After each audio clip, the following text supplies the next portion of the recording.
What's going on, my friends? This is Dustin Stelzer with Electrician U, and today we get to try out the Ridgid MegaMax system. So this is a system because it's several tools in one. Pretty awesome little deal. Let me open it up and see what we got in here. Alright, so the first thing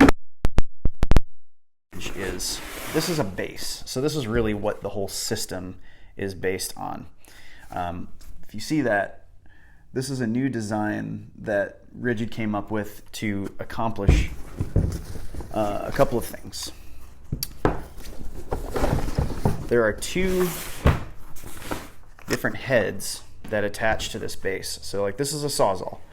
The idea is you have a Sawzall that instead of having to like have multiple tools, you can just release, grab a different tool, and now you get a whole hog. Pretty badass.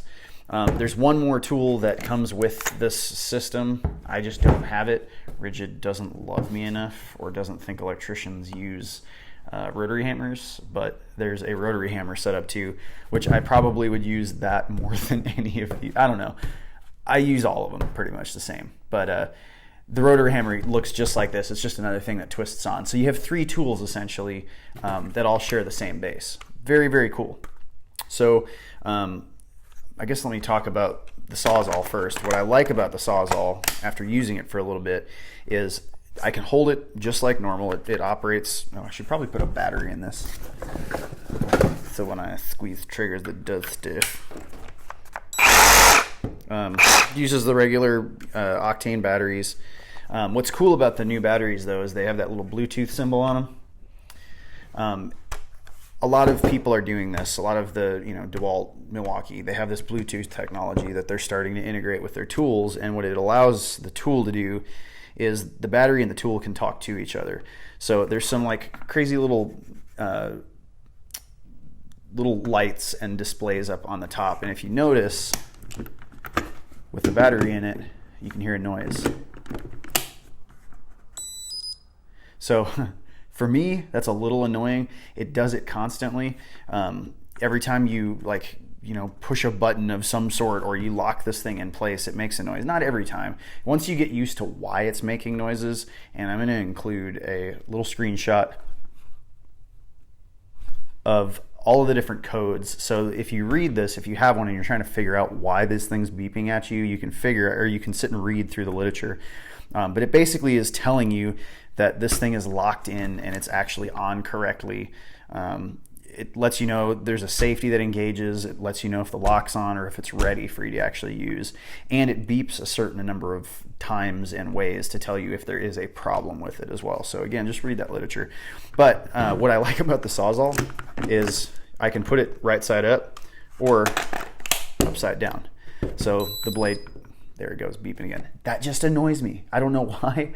But like when I'm using a tool, I just want to turn the thing on and use it. I don't want to have to sit and try to figure out like, why is it beeping at me, or just have something that's like communicating with me audibly. Like pretty soon they're gonna have Alexa sit and talk to me with a fucking tool. I don't know. I just don't think that's necessary. Personal opinion. It makes it seem like I'm playing with a toy instead of a tool.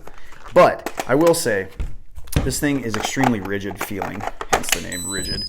But it is heavy duty, man. Like this thing is not under-designed in any way. The one gripe that I have about using this specific setup as a whole hog is look how you have to hold this to drill. Do you ever hold your hand upside down when you're drilling with the whole hog? No, never.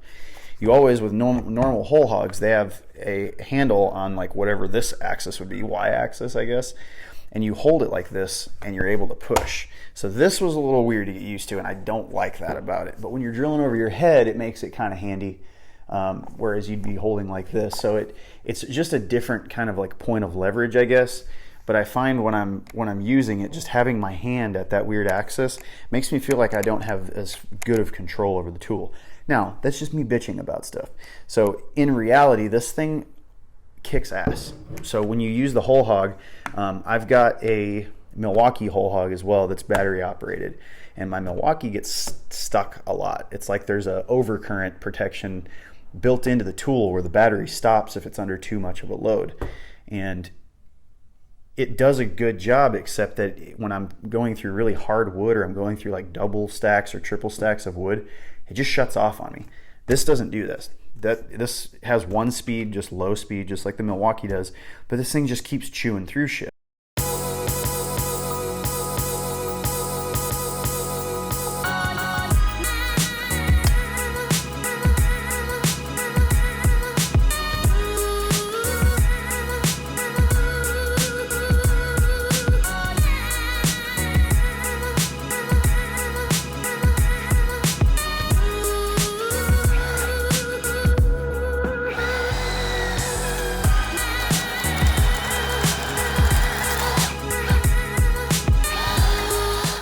Only one speed, which is all right, but I wonder how it'll go through two. Let's see if we can get a double stack.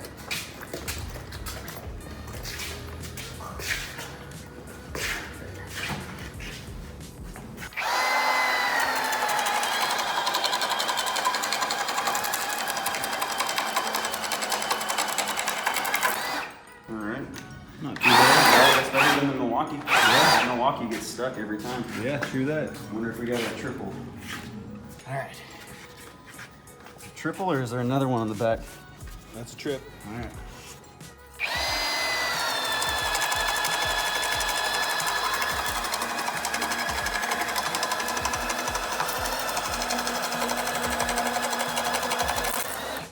All right. Pretty darn good. Goes through. 6 amp hour battery. That's better than the Milwaukee, unfortunately. But I think that the technology in this one, I didn't have the same Bluetooth technology as that Milwaukee, or in that Milwaukee. This, I think it recognizes what load conditions it's under, and it adjusts the tool to fit that. So this thing is a beast, man. I didn't have any problems. I had a brand new whole hog bit on, so it just like chewed through everything, and it was great. So I like it. I just don't like this design, this whole handle weirdness. What I think Milwaukee has a little bit of a step up and advantage of me wanting to use their tool is the handle. You know, their hacksaw, you hold it like this to the cutting surface going this way. And I think that if this was designed that way, where the handle was like here instead of at 90 degrees to how you're going to hold it, I think that you'd have an easier time with the tool.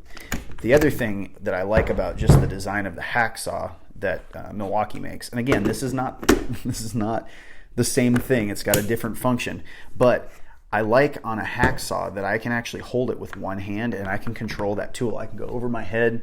This thing you have to have two hands on, and if you're going to cut something, it's very, very heavy, so you kind of have to like you kind of have to manhandle it a little bit just to get it onto the surface that you're trying to cut. But that's not a flaw in this design or anything like that. This is how most Sawzalls are set up.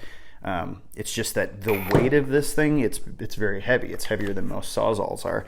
So you just kind of, you have to fight with it on its weight. So that's why I think maybe redesigning a handle, again, just personal opinion. Sorry, Ridgid, this is a badass fucking tool. It's really cool. It's just the ergonomics behind it I don't like. But the Sawzall, like, it's a beast. It's very, very powerful. It does more than ample job. I've got a 6 amp hour battery on this. So, I mean, this shit cuts forever.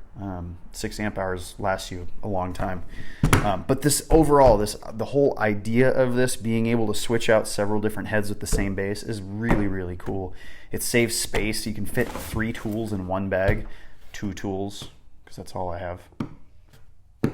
Jealous, envious, angry. Okay, so what else comes in the kit? The double battery charger. I thought this was cool. So I personally think that single chargers should be a thing of the past. Like, there shouldn't even be single battery chargers anymore.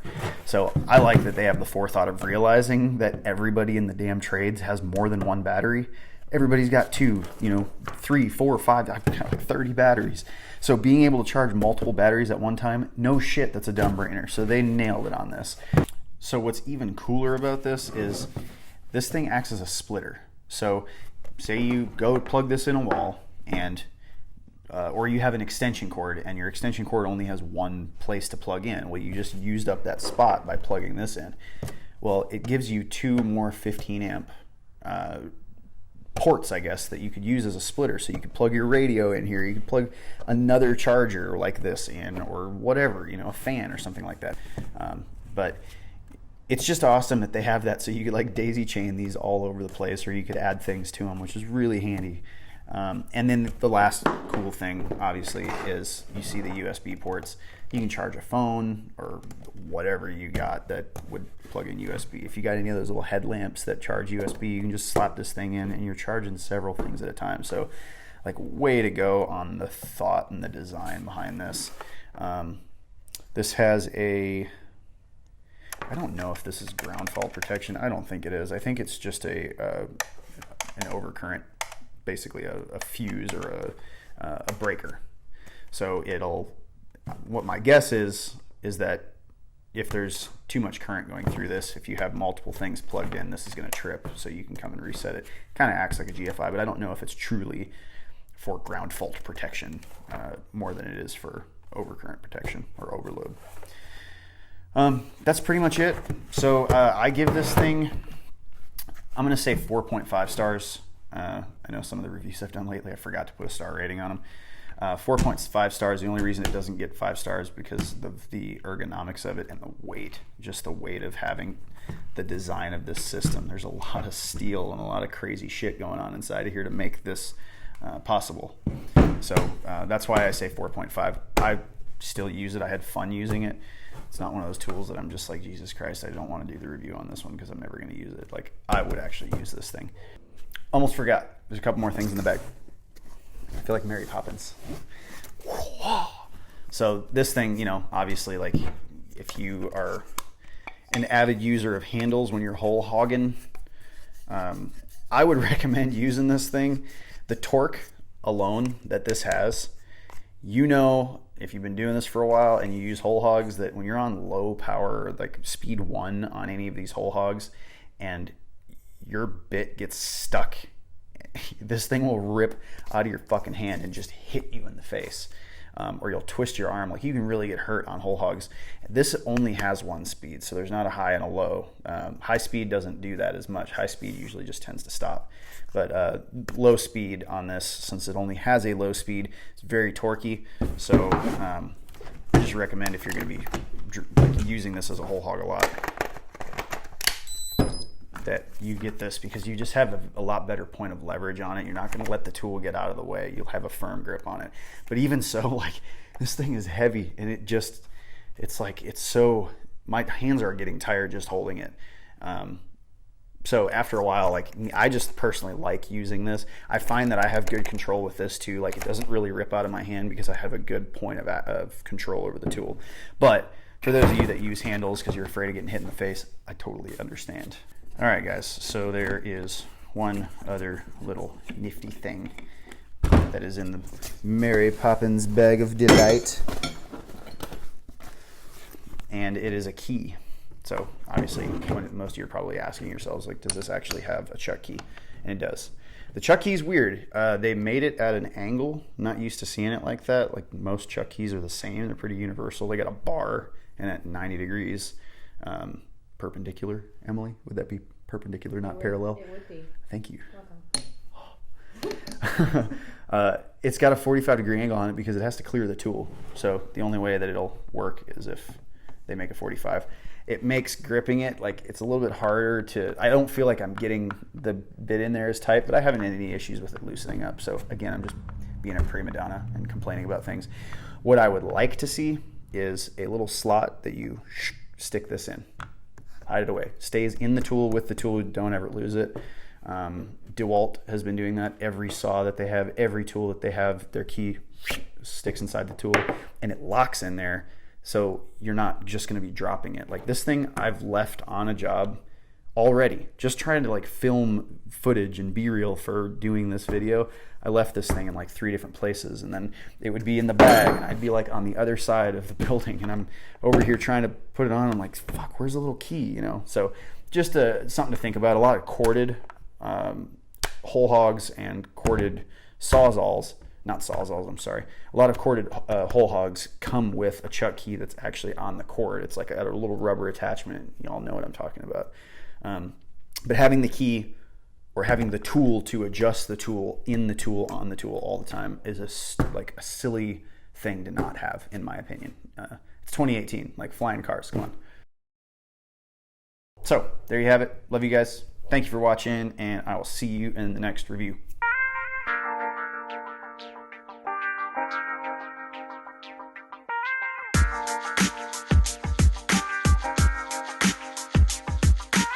All right, my dudes. So I know there's no flying cars, but it's 2018 and there motherfucking should be.